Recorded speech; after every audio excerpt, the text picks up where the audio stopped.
I am reimagining Gen 1 Pokemon for our grown-up selves, using platform mechanics inspired by some of my nostalgic favorites, like MapleStory and Donkey Kong Country, to bring in some of the skill and fun of that dynamic movement.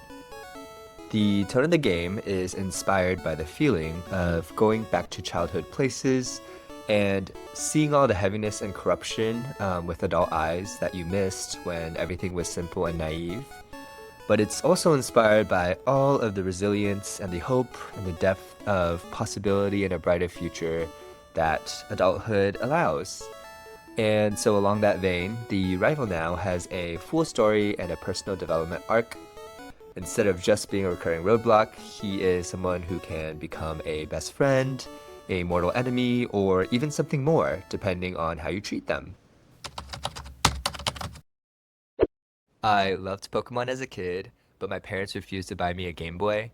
So I would go to my friend's house and play, and then go home and draw like a Game Boy on printer paper and the levels on printer paper because I just loved it so much.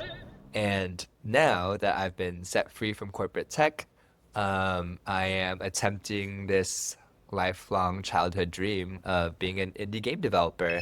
So, with no experience other than a background in product design and software engineering and 5 months of determined delusion, I have made it to Cerulean City so far. Um, I'm using Figma for level design. I'm using Aseprite, hope I'm pronouncing that correctly, for pixel art and for animation. And I'm using Cursor and Claude to assist with the code, which is a phaser and React and JavaScript stack. So it is a web app. If you are a game developer, you might be wondering, why not Unity? Why not Godot? And those are great questions.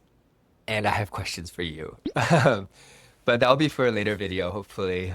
For now, I actually already had a first round of playtesting on an earlier build with a small group about a month ago, and I got so much valuable feedback. Thank you, massive thank you to the people who've supported me so far.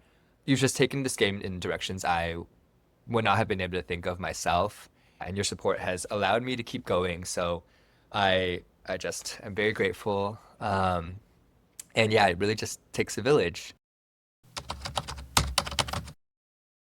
On that note, I am getting ready to release a next rough playable build. So I need help seeing if the changes in the direction and the new content is landing.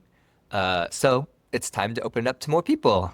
So if you're interested in playtesting the next release, I am doing my best to get that out. Hopefully within a month. I'm going to do my best. Um, or if you just want to follow along the process as a corporate dropout, tries to stop prioritizing shareholders and start living more human and passion and community first, I'll be trying to post more of the process here and I'll be asking for feedback. So join the Discord. If I can figure out how to put a link in the video, I will. Otherwise, it'll be in the description. And follow this channel to stay up to date. I hope to hear from you soon. Bye.